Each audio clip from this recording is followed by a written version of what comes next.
Hello everyone, Thempire Ian here with more new cards. But first, some old cards. That's right, we have the new Quarter Century Bonanza announcement, which is a successor to the Rarity Collections. Successor is a strong word considering that the two Rarity Collections have been... What was Rarity Collection 1 at the end of last year, right? And then the Rarity Collection 2 was this year? Like, give us some breathing room. So that's the 7th of November is when it's coming out, so very soon. Quarter Century Bonanza, not Banana, picks up where the Rarity Collection sets left off with a bunch of new twists. Get ready for a wild ride. And a wild ride it is, because instead of having one super rare in every pack, we have a guaranteed luxury secret rare. So we still have the normal 5 cards per pack, but we get a guaranteed luxury secret rare, which is a platinum or a quarter century. Now, correct me if I'm wrong, but isn't there already every card in the pack a super rare in the Rarity Collection? Maybe what they mean is one luxury super rare, but that's not true, because I've gotten packs that don't have any of the special rarities in it at all. So I don't know what's going on with that. But this time, you're going to guaranteed get a platinum or a quarter century in every single pack, which is nice. That guaranteed luxury secret rare in every pack is from a special and separate 200 card nostalgia pool that is available only in this luxury secret rare slot and is independent of the standard 78 card set that's also in this pack. So it's actually 2 sets in 1, which is surely going to be very confusing. Okay. So, like, what's in the nostalgia pool? We don't know. We don't know what any of the cards are. But that means with the nostalgia pool, you're not going to get anything that's worth anything for the most part. And it's such a large pool to pull from, you're not going to be able to pull them very easily, which means they're going to be very expensive. Because you get you get 1 in each pack, and it's at 1 out of 200 cards. That's fucking insane. Okay, we're printing this 200 card nostalgia pool because Quarter Century Secret Rares are only here during the 25th anniversary, which has lasted for, several years now. When did the 25th anniversary start? Was it last year, or was it the year before that? It feels like it's been going on for 2 years now. We know that you have a lot, or at least 2 years, maybe 3. And we know that a lot of you have a lot of cards that you want to see as Quarter Century Secret Rares before the chance goes away forever. It hasn't gone away so far. Last call for Quarter Century Secret Rares is coming, so let's kick everything into overdrive starting right now. Now, what it doesn't say is that this is the last chance for Quarter Century Secret Rares. It just says that it is coming, and this is where it kicks into overdrive. So theoretically, there are more sets coming with this 200 card nostalgia pool potentially, or with another 200 card nostalgia pool. We'll see. We've never reprinted a card that has a Quarter Century Secret Rare version in that same rarity ever. What? We've never reprinted a card that has a in that same rarity ever. Okay, so they're not reprinting any of the Quarter Century Secret Rares. That's what they're trying to say, and we're not going to start. This has kept some cards which have Quarter Century Secret Rare versions out of products like Rarity Collection in the past. We're going to get around this by including cards in this pack that already have Quarter Century Secret Rare versions, like Super Polymerization, Promethean Princess, Bestower of Flames, and Diabel Star the Black Witch. We'll just leave them out of the Quarter Century Secret Rare pool. Okay. Cards like these will still be available in Quarter Century Bonanza as Platinum Secret Rares, Prismatic Collectors, and Ultimate Rares, and Secret Ultra Super Rares. Sure. Okay. That's fine. Here's a chart showing what each Quarter Century Bonanza pack looks like. Okay. Luxury Secret Rare. Always Platinum or Quarter. From the separate 200 card nostalgia pool, and always have a Luxury Secret Rare. Okay. Super Rare, always Super. Ultra Rare, 1 in 6 chance to be Ultimate or Collectors. Ultra Rare, 1 in 6 chance to be an Ultimate or Collectors. And a Secret, 1 in 4 chance to be a Platinum or Quarter Century. Okay. From the main card pool, available as all rarities, except cards previously released as Quarter Centuries will not appear in that art or rarity again. It will appear in other rarities. Okay. Interesting. This is... The fact they have to make a flow chart for this, I think there's like a chart for this, is a little disconcerting. Is there a favorite card you want to see as a Quarter Century Secret Rare before the anniversary period is over? Speak up, let everyone know. There's only a few more wagons train spots left. What? Reminders on terminology. Prismatic, Ultimate, and Collector's Rares are new technologies that premiere in the Rarity Collection and then reappeared in the Rarity Collection 2, and now... Blah, blah, blah, blah, blah, blah. So we're very obsessed with this style of pack, and I understand why. It's good. Using the OCG rarity system, I think, is a good thing. But for some reason, we're obsessed with just doing it in these specific packs instead of just applying that same strategy to the entirety of the game. Why are the main series, like main sets, not using this when they do it in the OCG? The OCG uses this rarity system in every single product. So why aren't we doing that on our side? It would make things a lot cheaper. Oh well. All right, enough talk of this. I guess looking for final thoughts. I think this is kind of stupid. I think this is kind of stupid, and this set's gonna. I don't know if this set's gonna be very good. I will say Promethean Princess being reprinted means it's not going to get banned anytime soon, and that fucking sucks. This card should not exist. It literally should not fucking exist, and I can't believe we're going to be printing another copy of this to be to be elite. We're keeping it around. Like, why are we keeping it around? But although, hey, maybe this time they're going to be printing some banned cards. Because it's a 200 card nostalgia pool, there's a lot of banned cards that could really use some new printings, like Max C, which is like $60 a copy and is still played in some retro formats, some of which have been officially supported by Konami, including Tengu. Tengu format was fairly recently a Time Wizard format, and it is a $60 per copy card in the TCG, despite the fact that it's not legal for play. So, and that's something that, it's likely it or not, is certainly worth a 25th anniversary rare, right? A quarter century rare. So maybe we'll be seeing some banned cards in this 200 card nostalgia pool, and maybe therefore we can reprint Promethean Princess and also ban it. Maybe I'm being too hopeful. I really don't want this card around anymore, dude. It's too fucking good. You can't be printing cards like this. It's extender and end board. It's crazy. All right. New cards. Some of these look really cool, actually. This guy looks sick as hell. I love him. All right, first up, L Margie. L Maggie Margie. Could you hold this L real quick? Cyburst. I can only use the first effect of this card once per turn. It doesn't have level 2. It's like they're not showing the level for some reason. During the main phase, as cards in your hand, quick effect, you contribute a Cyburst or Link monster you control. Special summon this card. Gains 400 attack for each Link arrow in your graveyard. Whoa, that's an interesting mechanic. Counting the Link arrows in grave is fun. I like that. It doesn't really matter for this card because it's just using it to gain attack.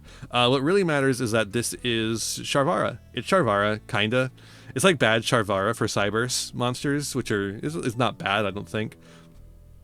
Like the thing is missing from Sharvara is the stat line. It's not a 6-star monster, and that it goes to grave without giving you a trap card on the field, like without giving you advantage when you use it as material for something. But like Cybursts are so good at making material for stuff that I don't think it matters super much. Just the fact that you can dodge things is pretty nice.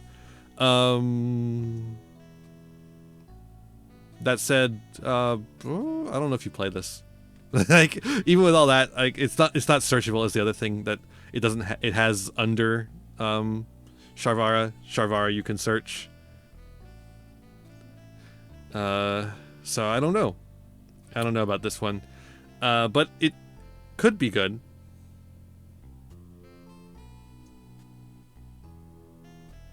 It could be good. Maybe. We'll see. Alright, next up is... Ooh, this guy's so cool. Look at this guy. It almost looks like it should be a cyber dragon. He's a machine fusion. A light machine fusion. Maybe he is a cyber dragon. But it's not in name. He's not in name. Dawnbreak Epitaph Mech Heosvarg. can you tell that I learned Swedish online, and I'm trying to pronounce this as I would see it that way. All right, 2 light machine monsters is the material, so you can use Cyber Dragon for sure. You can only use the first and second effects of this card once per turn. This card is fusion, but you can activate this effect during the standby phase of the next turn. You can add 1 card from your graveyard with an effect that fusion summons. Huh. That's an interesting idea. When your opponent activates a spell or trap, quick effect, you can banish a light machine you control, or 2 light machines in your graveyard and negate the activation. This is interesting. I feel like this is playable in Cyber Dragon, right? Like, this seems playable enough, right? It's like a updated Cyber Twin, but it doesn't... The problem is it doesn't have the name. That's like the main problem. But I think most of those Cyber Dragon cards that deal with fusions say light machine fusion, basically. I don't know. Alright, next up. This thing is cool as hell. Look at this! It's a fucking ghost ship! Look at this! Oh, I love the green, too. It's just a nice green. I adore this card. Flying Mary, a link to... I love that. Link to water. Zombie requires 2 zombie monsters as link material. You can use the 1 and 2 effects of this card once per turn. You can banish a level 5 or higher zombie monster in your graveyard or banishment. Place this card face up in your spell trap zone as a continuous spell card, and if you do, special summon that target. Whoa. Weird. This card is a continuous spell. You can target a level 5 or higher zombie monster you control, destroy a monster your opponent controls, whose attack is less than or equal to that target's attack. Whoa. This is cool. I like this. So I'm like trying to think of applications, obviously. Like, that's the first thing you want to think about.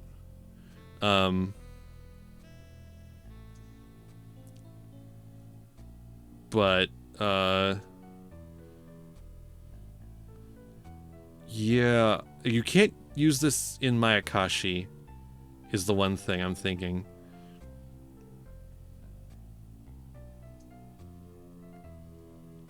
Because, like, this would be good in Mayakashi, where you have all these big, high-level zombies. But you can't use it because you get locked in the Mayakashis. And this isn't a Mayakashi. I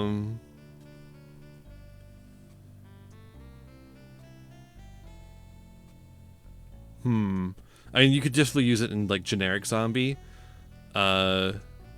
which is cool.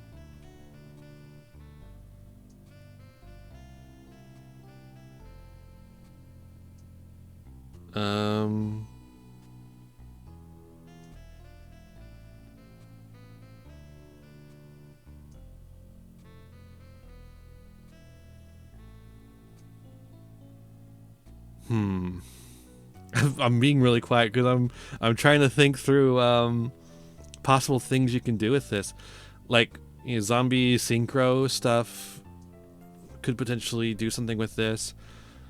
Vampires is a very obvious thing, but the problem with vampires is getting the material on board to make this and then doing something else with your vampires. I don't know, I guess because this guy can get the vampire out of your graveyard, that helps a lot.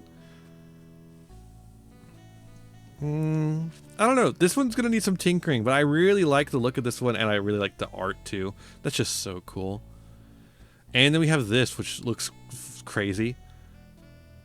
Arcanarak. Arcanarak. You can activate this card once per turn. A quick play. You can target one monster you control, and one monster your opponent controls, destroy them.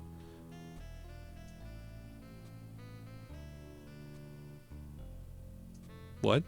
That it? Huh? Targeting too? Targeted destruction, where you have to destroy one of your own monsters. You can only activate this card once per turn. Quick play. What? Huh? Is there a single deck where this is worth playing? Unchained, maybe? I mean, Unchained doesn't need this, though, right? They've got plenty of other cards that are searchable that do the same thing. Why does this card exist? It's better two-pronged attack. We finally found better two-pronged attack.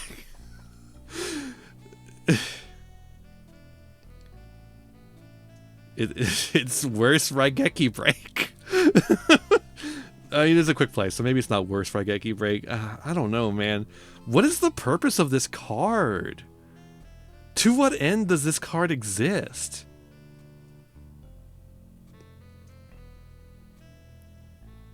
Maybe it's just a reference of it's just referencing Frieren. It's Soul Track. So this card seems like nothing. Like this is a big fat nothing. Why is this card? This is pack filler. Flying Mary is a really cool card with potential. I think this one has decent potential with a bunch of different zombie strategies. Oh, Shiranui. Ooh, I wonder if you could do something interesting with this in Shiranui. Unfortunately, Shiranui is just kind of ass. I wish Shiranui was a lot better than it is, because it's such a cool deck, but it seems like it could only be good in Duel Links. It's just really bad in TCG for some reason. Dawnbreak Epitaph Mech Horsevarg is a strange non-Cyber Dragon monster. I mean, I guess Chimera Tech Rampage Dragon isn't a Cyber Dragon either, right? And that's why they have that text is like machine fusions, you know, that's why they include that. So it doesn't really matter if it's not a Cyber Dragon by name. It still does the job. I mean, hell, even Cyber Twin and Cyber End aren't Cyber Dragons because they have something in between Cyber and Dragon. So, yeah, this one seems interesting to me. I don't know that this is worth playing in the deck, frankly. I guess it's a going first option. If you end up having to go first, you could get the Spell Trap negate. It's like not bad. It is a once per turn. Yeah, it's like fine. And then El Magi Margi I don't think is going to be played, but it is an interesting thing. It is an interesting like little tech option, and I think could be decently good in like draft formats. Like if you do like a Dungeon Duel Monsters campaign, I think this would be an interesting inclusion in a Cybers pile. Yeah. All right, I think that's about everything I got to say about these cards. You know, I don't usually do. I try to like take free agents into like one. Like a video with other like archetype cards these days, but with 4 of them, I think, you know, worth doing just a video on, and especially because I just wanted to talk about these 2. They look so neat.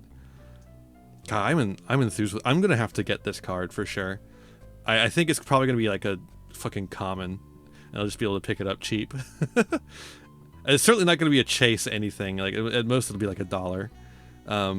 Even if it's like an ultra, I think it would still only be like $1.